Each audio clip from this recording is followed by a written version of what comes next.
comes to donors. Okay, it's time for the show to roll. And I'm going to introduce our speaker for tonight. Good friend, longtime Houstonian, educator extraordinaire. We have Jaime González. He's going to talk about Houston Grows Cooler, heat mapping and restoration of urban forests to fight climate change. Jaime is a Houston Urban Conservation Programs Manager for the Nature Conservancy of Texas. He must have a big business card to fit all that in. That's all I got to say. And in this, his activities are to build partnerships, manage projects, assist communities and other groups. And his efforts are really making Houston a more healthy, resilient, physically cooler, better connected, and biologically diverse city. I think that's a great bunch of words. I wish I could memorize it. Jaime will describe the efforts he's had to map heat across Harris County and the city of Houston, and then also to his efforts in planting diverse pocket forests to help cool this city. The goal of this is to make a more equitable access to nature across the county and the city, increase biodiversity, and better define our sense of place in our Gulf Coast area. He's also the vice president and co-founder of the Coastal Prairie Partnership and has worked for 21 years. He started when I think he was about 6 or 8 years old. So he's still a very young fellow, and he's working in conservation, environmental education. So with that, I'm going to turn it over to Jaime, but I want to make sure the attendees tonight know that to get their questions up there for the speaker, you need to use the QA function. We're going to disable the chat, so use the QA button. And I think Jaime is going to make a break in the middle or in a couple places to answer some of these questions and not wait till the very, very end. And I'll be back after, not Ben's talk. Ben talk on Tuesday after Jaime's talk. Okay, I'm going to stop sharing. Go for it, Jaime. All right, been there, done that, I guess. All right, well, thank you very much for having me here tonight. I am very appreciative of the opportunity to talk to you. My name is Jaime González. I work for the Nature Conservancy. You saw my bio there. I've had a title change. I'm now the Houston Resilient Cities Director, and a lot of it comes down to, I'm sorry, I try to turn off all my alerts, but this is COVID time. If you know what's going on with Houston, I think we all understand that we have a situation where we have lots of resiliency challenges, and that's why my title was changed to Houston Resilient Cities Director. And much of what I'm going to talk to tonight is about this intersection between resilience, equity, biodiversity conservation, and other things, and it's centering on forests. But as we have gotten into this realm post-Harvey of trying to figure out what kind of city we need to have in order to be sustainable, durable, around in the future, a lot of folks have had lots and lots of conversations about what role nature plays in all of this, and where nature figures into the scheme, both as a solution, but also as something that deserves a place in our busy city, in our busy county. So I'm going to show you some things tonight, and my goal is not to come to you as this fully blown forestry expert, which I definitely am not. I'm not a forester by trade. In fact, I know a lot more about prairies than I do forests. And we don't really know how, you guys are getting in on the ground floor of so much of this resiliency work, because we being all of our colleagues in conservation at the city, at the county, as we try to figure out where we can put nature throughout the city and the county, much of the stuff is kind of unknown. We're going to be test kitchening a lot of things. We're going to be trying to climate adapt communities and neighborhoods in ways that we just have never had to do. And along the way, we're going to have lots and lots of questions. We're going to have lots and lots of challenges, both technical and cultural. And I think one of the most wonderful things about coming to you as the Native Plant Society and its supporters is that I think that there's going to be a big role for plant advocacy groups like this. And what I mean by that is, as we select from different palettes of plants of various ecologies to implant into cities like Houston and nearby communities, we're going to need that hard-won knowledge, that seasoned outlook of how and where and how many of certain species of indigenous or native plants to use, because most of the folks who are really getting excited about nature as a resiliency strategy are not native plant active or supporters. They might not even be gardeners. They're policy people, and they're health advocates, and they're transportation advocates, and they're water engineers, and they're educators, all coming to this resiliency challenge with fresh eyes. And so my hope is at the end of this, and throughout the talk, maybe we can talk about where you all plug in to meeting Houston's resilience challenge. One thing I'll say about the talk tonight also is that it is a very intersected talk. So I'm not going into a bunch of tree species or shrub species and talking about characteristics of plants. What I'm trying to do is give you some insight into how I'm trying as a conservation biologist and educator to try to deal with this resiliency challenge of cooling the city using nature. And like I said, in many ways, I am moving forward with a whole host of other colleagues in this field, some in the Nature Conservancy, but most outside of the Nature Conservancy, trying to figure this out. So I don't think that there are any hard and fast rules. I think that we have lots of really knowledgeable people in the city who are foresters or tree groups like Trees for Houston. And I think together we can get to some really good actionable goals that will be scalable. All right, then I'm going to go ahead and try to share my screen here. I'm hoping that all the technology works tonight. We will see. I'll try to do that. Okay, let's go ahead and get started here. The first thing I want to point out is we're talking about urban heat today and the mapping project and what the heck that has to do with ecology. So one of the things I'm going to say is that if you want to learn more about this effort, I encourage you to go to this website that we created as a part of the heat mapping project that we did in early August, on August 7th. I'm going to go ahead and read out the address. It's h3at.org, and it's H3 because it's Houston Harris Heat Action Team. So one of the things that these sorts of efforts always entail is lots of collaboration. So it takes willing partners with different capacities and different skill sets to come together to pull these things off. And I just want to point out some of our amazing collaborators because certainly TNC could not have done this on their own. So first of all, we had a tremendous amount of assistance from the National Oceanic and Atmospheric Administration, NOAA, who really is working with a group called Kappa Strategies to have a program called Heat Watch. And this Heat Watch, we'll talk about this, but basically it's a community science effort to go out into communities, collect heat data, and we'll show you how that's done, and then to analyze it and create heat maps that can help you to pinpoint where the real problems with urban heat are most pressing. At the local level, though, these are the folks who really got it done. So in addition to the Nature Conservancy in Texas, we had our friends at the Houston Advanced Research Center, also known as HARC.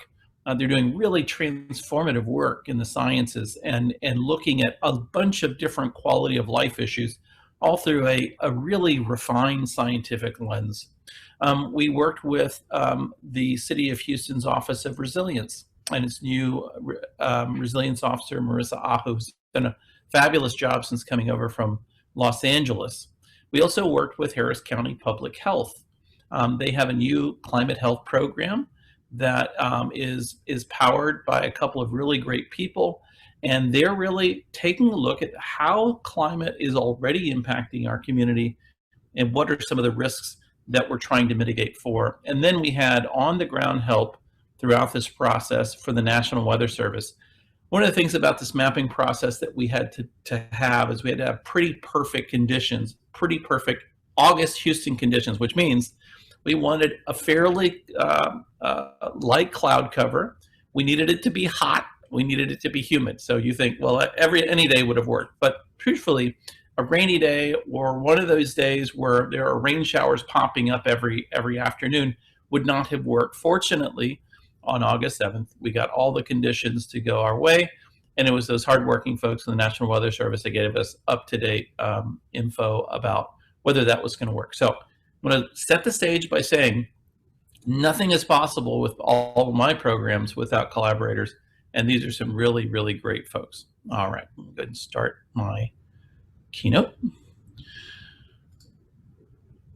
Okay, so we have, what we're going to do, like I said, is we're going to try to give you a flavor of some of the discussions that are happening around town and around the region as we get to more and more data points around climate change and how it's drastically changing the dynamics. One thing I will say is that it's exacerbating conditions that were already pre-existing. So the risk of climate change isn't just that it is it's making a new problem. There are many communities, and we'll see some of these, that have been suffering from historic issues. And now those communities it's just a compounding effect with climate change. And then it's bringing even issues, climate change is bringing even issues to communities that are not as challenged. So we'll get into that as well. So one thing, just real quickly, about the Nature Conservancy. You may know us from places like this. This is our Davis Mountains Preserve out in West Texas. This is emblematic of kind of this traditional view of conservation and conservationists and where they work. This is one of the most splendid and iconic landscapes in Texas. And it is emblematic of where we have been. So one of the things about the Nature Conservancy in Texas is we've saved almost 1 million acres in the state. And if you look at worldwide, we work in over 70 countries in all 50 states. And we've worked with local partners to protect over 100 or nearly 100 million acres of nature across the planet. And boy, do we need all that protected acreage and more if we're going to keep this planet a livable planet. Nearby, we have preserves like this. This is the Brazos Woods Preserve down in the Columbia Bottomlands. It's a really splendid site that's undergoing restoration right now. It's a key critical stopover site for migratory birds. And it also has great flood value. So when we think about the Nature Conservancy and we think about traditional land trusts and their work, this is oftentimes what we think about, but more and more, many land trusts like TNC have taken an increasing interest in cities. And that's because of two reasons, really. Cities are where people are headed. So 2009 was the first time, or 2008 was the first time that the human species had 50% or more of the species living in urbanized areas on the planet. It was just a tipping point for the whole history of the human species. That number is going to grow, and by 2050, over 70% of all humans on the planet are going to live in cities. So one thing that we have to do is we have to get cities right if we're going to get the planet right. Cities have lots of inflows and outflows of energy, pollutants, you name it, and they have certain efficiencies for using energy. So we have to get those energy balances and material balances right if we have any chance of solving these large environmental issues that impact these iconic lands that we have. But we also know that there are people in these cities, like you and I, and many people who live in these cities, who greatly benefit from nature itself. And so there are many questions that we're dealing with about who gets nature for what purpose and how is it distributed. So one thing I'm going to do is I'm going to start off, because many of you know about how hot Houston is, but we're going to start off with a video that's going to tell you a little bit more about urban heat. Now, I have 3 videos planned in this presentation. They're all about 2 minutes long, so they're not too long. But let me show you this video. It's really good. It was done by NPR a while back to kind of explain what urban heat is. And so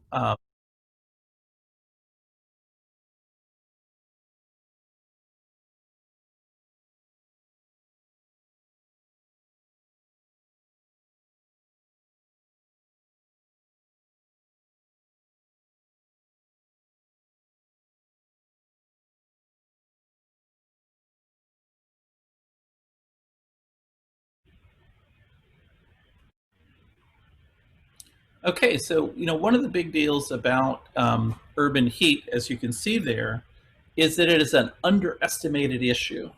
We think about Houston and we think about flooding, and we think, well, that's really what is endangering folks. But here's the thing. Houston is getting hotter. It has been getting hotter since about 1970. The average temperature, the average nighttime temperature in Houston has gone up by about 5.2 degrees at night. It's a big swing. And if you look at the climate forecast for our city, by 2065, we may go from an average of about 10 days per year that have a feels like temperature and humidity of 105 to 73 days a year that feel like 105. And so what you start to see is already heat kills more people in the US than those other weather-related issues. But by that point, Houston will be fairly unlivable unless we take climate action seriously and unless we find ways to cool the city as well. So one of the things that we did is we went out on 2007, and what we did is we went out with community volunteers, and these were regular folks. We were given a suite of special scientific equipment. These are sensors. So if you look at these sensors on these cars, basically what they are thermometers and sensors that can pick up humidity and temperature measurements. We clipped them into the window, and folks drove along prescribed routes. And we had 32 areas where they did this. And they did it 3 times in the same day. So some folks actually did all 3 routes at 6 a.m., at 1 p.m., or actually at 3 p.m., and at 6 p.m. Some people did 1 route. We had over 80 volunteers that went throughout Harris County in order to collect this data. Then if you see this picture down here in the lower right here, this is a gentleman named Antonio Martinez who I walked around with in a neighborhood called Galton, which is very dense. It doesn't have a very good tree canopy. And we use what's called a FLIR attachment. And what that is a thermal camera that allows us to take thermal imagery so we can see the temperature difference between cool areas in a neighborhood and hotter areas. And what we found is going to be published later this year. So all of these pieces of equipment were used 3 times per area. They were turned around and sent to Kappa Strategies. And what they're doing right now is they're working hard on building us a highly detailed heat map of the city and parts of the county, like Baytown and Pasadena and areas far north, like East Aldine. Once we have that heat map, we are going to be able to figure out where we can do some of these cooling strategies. So what we found, not surprisingly, was that the vegetated areas were much cooler. So this is a real image that I took on the day of the mapping. This is MD Anderson Prairie, for you guys know where this is, in the heart of the medical center. And you can see the trees there are signifying these deep purples, and these deep purples are cool areas. You can also see something quite interesting here, just for you folks who love prairies. The turf grass is purplish, and in places it is not as purplish as it's shorter. But the heart of the prairies, these tall grasses in the middle, are quite purple in areas, and that's partially because of evapotranspiration. It's moving water through and serving a little bit of an air conditioning function. And you can see a lot of the buildings which are not shaded are bright yellow or even white like the street, red hot. The thermal difference in this image right here between the coolest purples and the hottest yellows and whites were almost 40 degrees Fahrenheit, a massive swing. And what we find with vegetation, things like trees, is scientists tell us that trees can drop the temperature with shade and the evapotranspiration, that movement through water, by sometimes as much as 43 degrees in a city context. So a massive swing that can have all sorts of health-related benefits. So we have a city which is already heated up since 1970. Take it to 2065, and it's going to get massively hotter. And on top of that, we have to recognize that we have these other currents of issues coming in that the heat is either exacerbating or could be solved with planting more trees in the city. So one of the things about my work is I get to try to work with the city of Houston, Texas Parks and Wildlife, and other groups to try to get more kids connected with nature. Now, right now, there is something called the Park Score put out by the Trust for Public Land, and we don't do so well in that ranking number 78 out of 100 of major metro areas in the country. And part of that is that it's the particular arrangement of the park system, the investment we put in, the amount of acreage, our amenities. So even with all the park renaissance happening in the city, what it's showing is, to a certain degree, we could definitely use more green space. And unfortunately, the kids who are most likely to be disconnected from nature, those neighborhoods have less greenery, is what's being shown. And on top of that, we also have, as the city warms, we have to be aware that we also are trying to protect a living community that is composed of both its citizens who suffer from urban heat issues, but we also have a huge amount of biodiversity here in the city that also is susceptible to heat. So some birds are already starting to have issues with reproduction because of increased temperatures. And you're going to see some of these issues first in cities because the cities are hotter than the surrounding rural areas. If the city is hotter, it means that our rivers are hotter, and that means probably less dissolved oxygen in the rivers, which could cause things like fish kills. So we have this cascading effect around not just human beings who are impacted by heat, but also our biological community as well.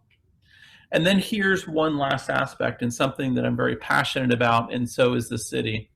And that is, not all neighborhoods are heating equally all at the same time. We've heard lots about justice and equity in the news lately in many contexts. Well, one of the contexts that we're most concerned with is this map here. If you guys have never seen this map of Houston, it is an extremely telling map of Houston. It's called a red line map. And red-lined areas, those red areas there, are areas where the federal government's policies back in the 1930s determined how easy it was to secure financing to buy homes. And so in a lot of ways, what it did is it coded for generational wealth. And so when you go to cities across the country that had these red line maps, what you find is they're disproportionately African American because they were excluded oftentimes from buying homes because of these policies.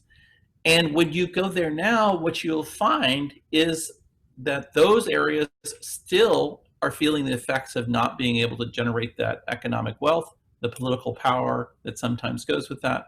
And so what you're starting to see is, in areas that had these red line areas, have been persistent problems that have also led to less greenery in those neighborhoods. And so those neighborhoods, because they have less greenery now, they're less able to be resilient against climate change. And so if you look at a city like Louisville, Kentucky, this is very much the case. What they did is they plotted tree canopy, or how integrated the trees were together, the surface temperatures, and the income levels. And for sure, what they found were poor neighborhoods had fewer trees, And because they had fewer trees, they tended to be hotter. And we see this pattern repeated across the country. So one of the big deals about this urban heat mapping project that we did is we made sure to include the city of Houston's complete communities. There are 10 of them. These are communities that are rich culturally, but oftentimes economically disadvantaged, and other communities that have had some of these historical deficiencies. And it even goes further and deeper than that. Because you had certain communities that were discriminated against, and because they now have fewer trees, and because they are hotter, and because they have less biodiversity in terms of the tree canopies, there's also fewer types of animals.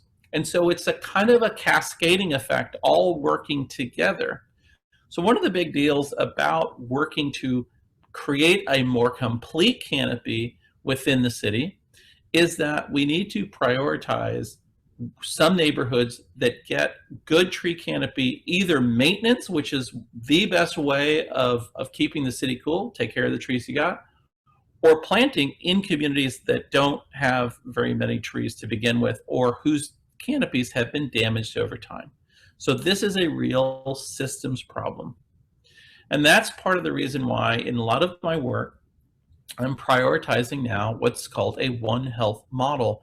And it is a very old, ancient idea that basically says that the health of human communities, animal communities, and ecosystem health are all so vitally linked. And in terms of the people health, you have all these historical factors of a place that also get mixed in there, that you really have to coordinate your thinking around how all of those interact in one space. All right, I'm going to go ahead and stop right here to get a question or two. I will say, if you're interested in learning how this very ancient indigenous wisdom is mixing with scientific knowledge in this One Health outcome, I would highly suggest this book called Braiding Sweetgrass, which I'm working through right now. But it is something that is gaining traction. So let me get some questions. And Russ or Andrew, or I think you might be asking me the question. They are in the Q&A. Just okay, open your Q&A and there's 3 questions. Okay, I'm trying to, okay, sorry. Looking for a company who will clean out non-native plants and replace them with native plants. Let's get that question at the end, and maybe some of the audience members have that answer. I don't have anybody, and there are some landscaping services, but I'm sure other people on this can probably do that a little bit better than I can. Okay, so that's a great question. James asked, how effective has your data collected been? Basically, have you been able to persuade officials or businesses that we need to spend some stuff on this? The truth is, the data's still out. They're still constructing the maps. But here's one of the goals of that project. One of the goals of that project was to uplift the story of heat because it just wasn't being told. How can rooftops be retrofitted? Are financial incentives being considered? There are some rooftops that are structurally sound enough to be retrofitted. Some can't, just because they weren't designed properly. One of the things I will tell you in the Resilient Houston plan, which I'll share with you in a second, is that the city of Houston in the next 5 years is looking to land 100 green stormwater projects in the city. And those green stormwater projects go through a variety of means: rooftop gardens, bioswales, larger wetland projects. So the city just released the plan late last year, or not a plan, but an incentive survey to find out what other communities are doing for incentives, and they're working through that right now. Is there a study like this going on in Dallas? Actually, Dallas preceded us. Dallas did a really great job. They actually hired a researcher from the University of Georgia to really do a great map of heat and intersect it with income and tree canopy cover and all that stuff. So if you go and type in Smart Growth Dallas, you will see all that analysis. Okay, let me go ahead and move on with my thing here. Let me there we go. Okay, so nature, I don't think I need to tell this crowd that nature has incredible amount of value to human beings. And the way that I kind of perceive my job is in a very kind of classical conservation biology fashion. Like, Humans are mammals. Their habitat is threatened in many cities, including Houston. What are the things that code for good human habitat?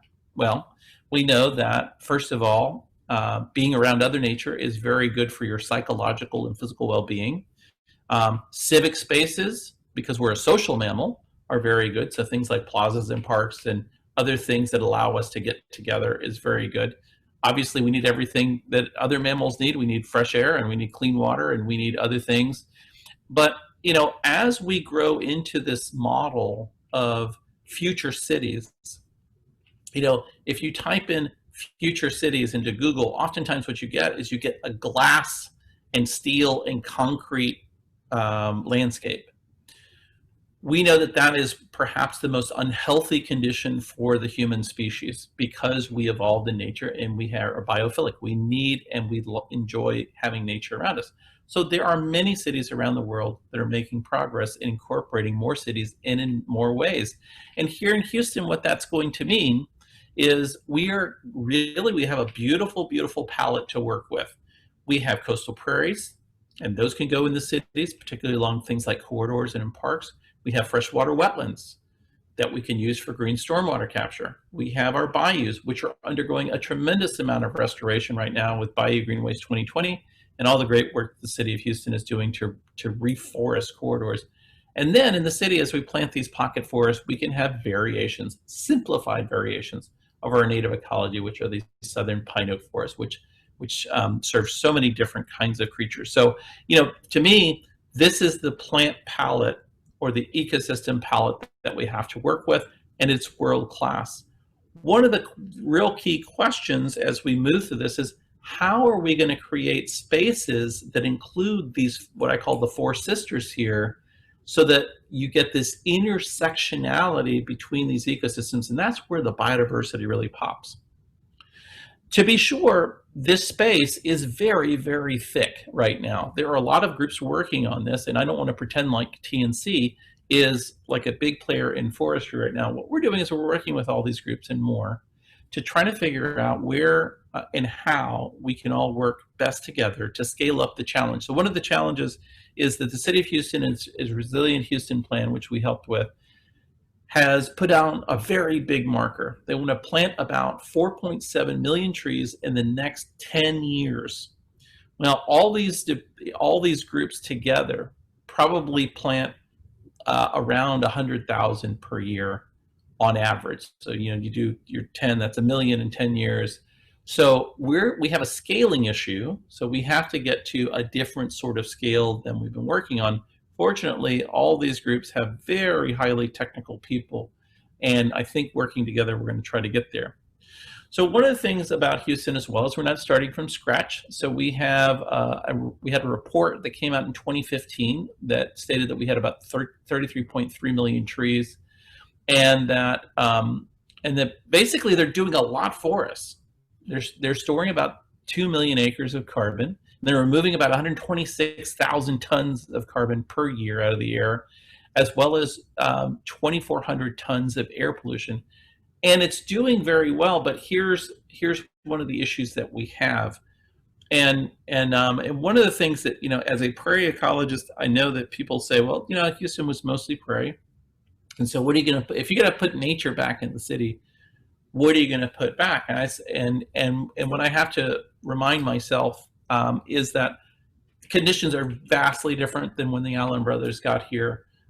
We will be able to mix and match those four ecotypes, or the types that I showed you earlier, but in different contexts and different places. In neighborhoods, trees are going to be one of the best solutions because they provide such value in terms of energy savings, particulate matter capture, which is very important for protecting human health, shading, especially for people who don't have a car or have to walk in lots of places. So trees are going to be a huge, important part of this mix. And what you see across the world, one of the great things about working for the Nature Conservancy is a truly global organization, is I get to come in contact with ecologists and scientists and urban planners from across the planet. And what you're seeing is this worldwide movement to figure out how do you bring something very old, which is this love of biodiversity and our need to save it, this traditional conservation, and mold it for a new world. So we have resiliency challenges, we have infrastructure challenges. So cities like Barcelona and places in Germany like Berlin and places in the Netherlands and places like New York and Philadelphia, what they're doing is they're saying, you know what, biodiversity shouldn't be in this one bucket and infrastructure in this other bucket and human health in this other bucket. We need to collapse these into a vision for how to make a living city.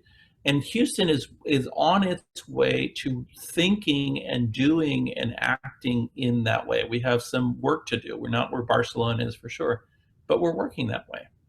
And so one of the things that we have to have is we have to have pretty good knowledge of the structure of our canopy, because our existing canopy is what provides the value now. And right now, our canopy coverage in the Houston area is about 18.8%.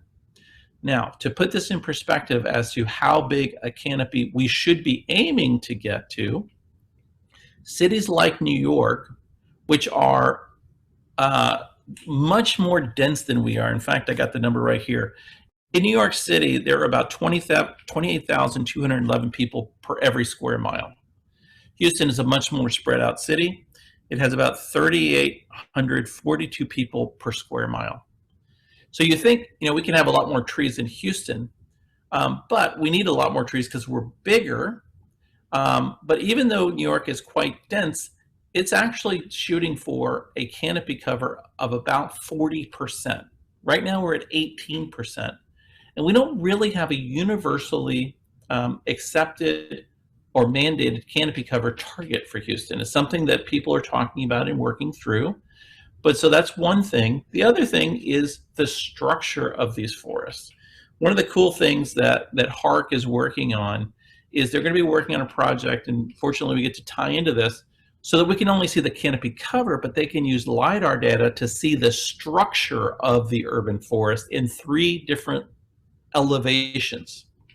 So what we can do is we can take that heat mapping data that we have, we can take not just the forest canopy, like that 2-dimensional view, like how much forest can you see, but also the structure, that 3-dimensional, and see how that works with both urban heat and with economics. So where low-income neighborhoods may be being disproportionately impacted by heat, and biodiversity using things like iNaturalist.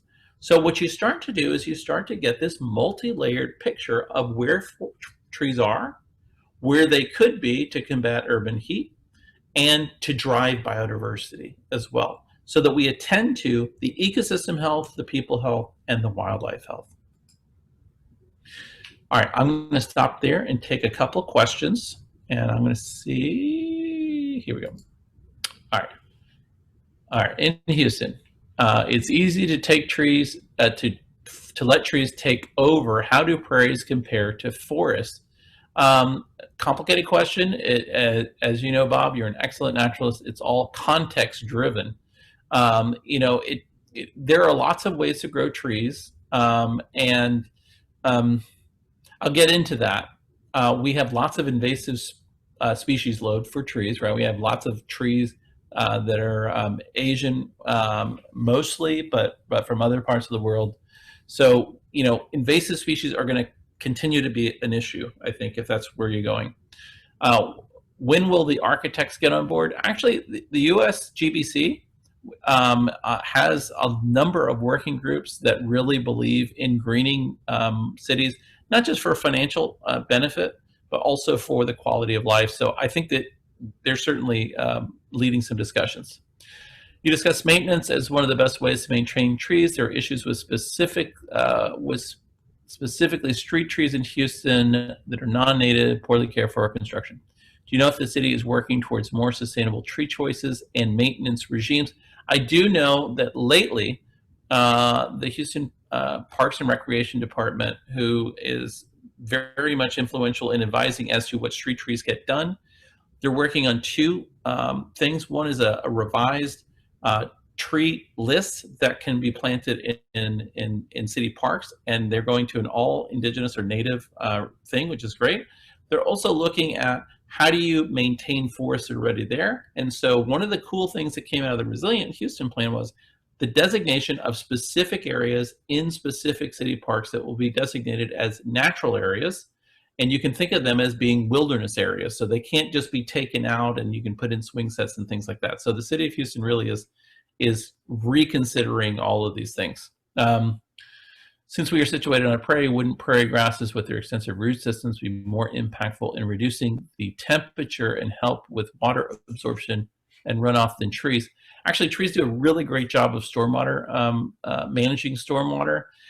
And the issue with having prairies instead of trees, listen, you'll not find a more prairie-loving person than me, is they don't provide that shading value that so many of our residents need. So it is a different ecotype than was here originally in terms of the spread, but we're working in novel ecosystems, just ecosystems that look different. But, you know, I think that one of the answers to that questions is this. There are many, many contexts in which we can mix and match trees and prairie grasses and flowers to create savanna type systems in a city. So it doesn't have to be one thing or the other in all circumstances. And I can see a lot of projects where, for instance, if you really want to manage stormwater, you could have bioswales and things that feature trees. So it could be a somewhat combination of a wetland and forest, kind of a lowland forest type situation. So there's the mix and matching opportunity. And then what species of trees should we be considering? Considering plantings next to structures with foundations that can be disrupted. And not all trees are live oaks. I agree. I think the monocultures are dangerous, both from a maintenance standpoint, because you know, there can be things like oak wilt and things that can run through the population, but also just from a biodiversity standpoint, it's not very helpful to have a monoculture. So what I think is going to happen is we need pallets pre-designed so that if a community or a municipality or a volunteer group wanted to go out and build a mini forest, that could be done. And it could be that we select the species ahead of time and that those species work in combination to both be aesthetically pleasing, structurally sound, and high on the biodiversity quotient. All right. I'm going to go ahead and get back to my thing just real quick. I know you guys got more questions. One thing I will say is there's been a lot of work on the values that trees provide. And this is one of the cooler things, this is one of the cooler things that I have seen. I don't really know how to close that box now that I'm going to close that box there. Okay. So one of the coolest things that you can do is take a couple of measurements on a tree that might be in your yard or on the street or in a city park and find out what its value is. So there is an application called iTree that you can bring up on your computer, take some measurements, plug in the numbers, and this nutrition label will come out and it'll tell you how much of these different things your tree does. It's really fabulous. And the cool thing about that U.S. Forest Service study that was done in 2015 is one of the things we can do now at the city level is use something called iTree Eco, which is a computer program that allows for modeling of all of the ecosystem benefits that a forest does. But you can do this for your own house or your own park. I've even done this with Cub Scouts where we take a block and we estimate the value of all the trees on that block. All right, let's see here. So one of the things about the biodiversity that I will say is, you know, there are a lot of questions about which trees you would use and for what purpose and where would you put them and the structure so it doesn't disrupt foundations and things like that. The good thing is we're in a zone of high biodiversity. We have lots and lots of choices. Not all species are available through the plant chains right now. And so one of the conversations that Houston Wilderness is leading right now is how do we get to a different scale of tree production and shrub production? And which species should we select in terms of bumping up that production? Because we are in a biodiversity hotspot. All the areas in pink there are areas of special biodiversity across the planet. We are dead set in the middle. And I'll point this out. Not only do we have all these different ecosystems in the region, but in things like the City Nature Challenge, where we came in first place in the world, by the way, with over 200 cities participating, and we went #1 in the world for number of species observed during that 4-day period. We have more than enough species to think about which native species would work well now, and which species are plastic enough. So in other words, which species do we think can take that new heat regime? So one of the things that ecologists are thinking about right now is we have to be thinking about 2065. Some of these trees may get that old. Are they going to survive in this new temperature regime? Can they take that temperature? So, you know, one of the things to think about as we're assembling our options for these forests is, how do we select species that support the maximum biodiversity, and also, frankly, serve as really great stopping places for migratory birds because we're on the flyway. So one of the things that you guys I presented before about is 9 natives. And 9 natives is really an easy concept. It's basically, we had a design competition where we looked at 9 species of prairie plants that worked very well in combination with each other in terms of their aesthetics, their structure, and how they supported native wildlife. Well, there's a process going on right now. Beth Clark over at Clark Cunningham, which is a landscape architecture firm, has been developing a woody version for that. So if you wanted to have 9 natives in your yard that were built around, say, a live oak or an ash or some other native tree, we're going to make it easier for people to put that together. We're going to put the shopping list together for them in a way that helps them make decisions quickly, because we're all super busy. So that isn't all the way there, but it is getting there. One other option that we need to take a look at from around the world is this Miyawaki forest. So it's named after a Japanese expert.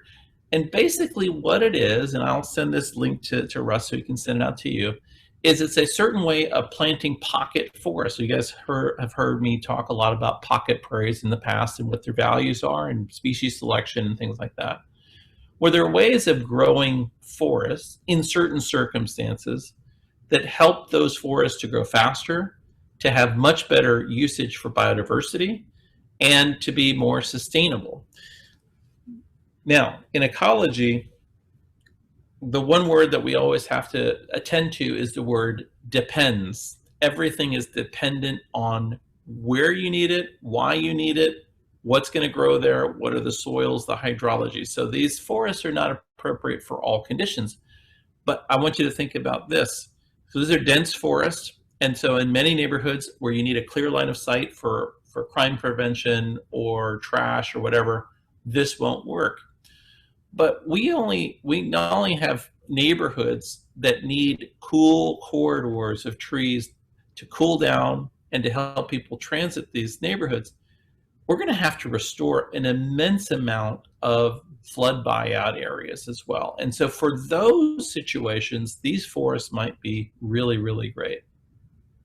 So where's the funding going to come from for all this work? Because it's going to cost millions and millions of dollars.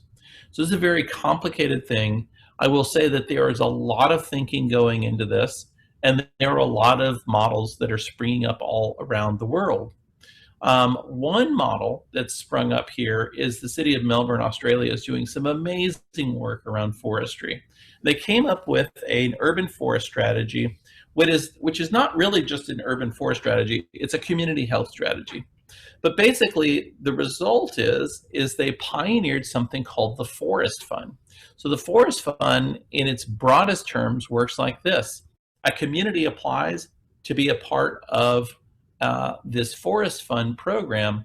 The city pays for half the cost of the installation and maintenance of those trees, and that community partner has to raise the other 50, so that there is not this start from scratch, no money for these trees. They prioritized in their government to grow trees for community health, humans and wildlife. And one of the things you're starting to see in places like Australia, Asia, and Europe is biodiversity is being called out as a very, very important thing for human health in cities. And that's really a shift within the practice of community health. It has been very focused on people, and now we're starting to see this melding of a One Health model in many ways. So that's very exciting. Another thing that's really coming out, another couple things, and then I'll go ahead and take a couple last questions, is there is a growing market for resiliency credits. Places like Seattle and places like Austin and a few other communities are starting to sell credits that allow people to buy into processes that store carbon, that provide stormwater value, that provide equity value for communities. And so I'm tracking that real closely because they're working, the City Forest Credits Group is working on a model for the city and Chicagoland area. And that one is a little bit different than the existing City Forest Credits model in that private citizens, small businesses will be able to buy into these credits to offset some of their environmental impacts. That's going to be a real game changer. And so we're kind of tracking that. And the last thing is there are literally billions of dollars of new funding coming into the system, both from the state and the federal government, and some local funds for resiliency or flood risk mitigation. And those funds are also finding new ways of supporting nature-based solutions as opposed to the typical gray solutions. All right, one last thing I'll leave you with is this publication that was put out by the Garden Club of Houston years ago. So if you want to know some local tough trees that are kind of pre-vetted for you, I also would say that the Native Plant Society of Houston's website is a great place to find plant lists and do other things. But basically the main story here tonight is we have a city that's getting hotter and hotter. We don't have the tree canopy or structure that we could have. And that in the coming 10 years, we are going to really work to bump up that tree canopy, and we're going to do it in a way that prioritizes equity and biodiversity and prioritizes not growing monocultures of crepe myrtles and live oaks anymore, so that we can get to a better sense of place, make the city more beautiful and more healthy. All right, I'm going to stop sharing and I'm going to go to the questions. I'll get a couple of questions and I'll turn it back over to you, Russ, if that's okay. Okay, that sounds good.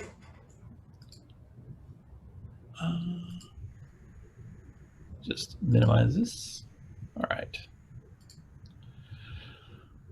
Vertical gardens are amazing. If we can't get as many rooftop retrofitted, can we get garden walls? I sure hope so. I'm so excited about vertical gardens, Angela, especially in communities like the one I'm starting to work in, Gulfton.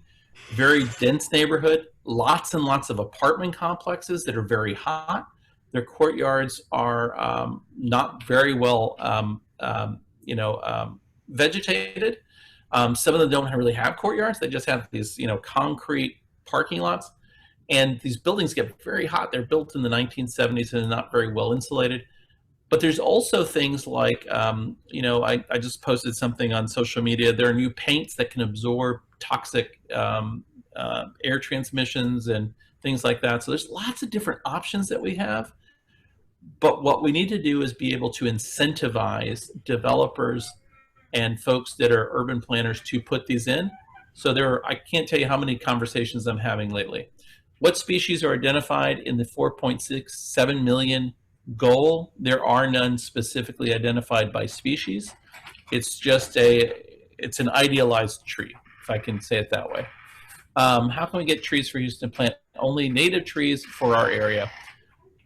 Trees for Houston is a great group. We work with them. What we can do is this. I can tell you that in the projects that I'm responsible for and I work with communities for, I can specify, and the City of Houston does a really good job of this, the Parks Department and other people, specifying only indigenous trees to this area. So I think part of it is the folks that are working with groups like Trees for Houston, which plants, frankly, a lot of native trees. I know that they plant some non-natives, but they plant a lot of natives as well. But it's up to project managers like me to specify. Anonymous, the Texas Tough Trees brochure is a good resource. It includes native trees that survived the 2011 historic drought with little or no irrigation. It is available online at the Garden Club of Houston's website. I totally agree. I remember when they were putting this together and I looked at some drafts and I thought it was a great publication. And that's just not because I'm an honorary member of the Garden Club. They just did a great job. Where is the city planning to find land for green space and stormwater storage? Would they be getting property through buyouts, or how are they planning to acquire new land? You know, a lot of the buyout areas are going to have to be done by Harris County Flood Control, and they are very much innovating that program as we speak, finding out new ways to do that.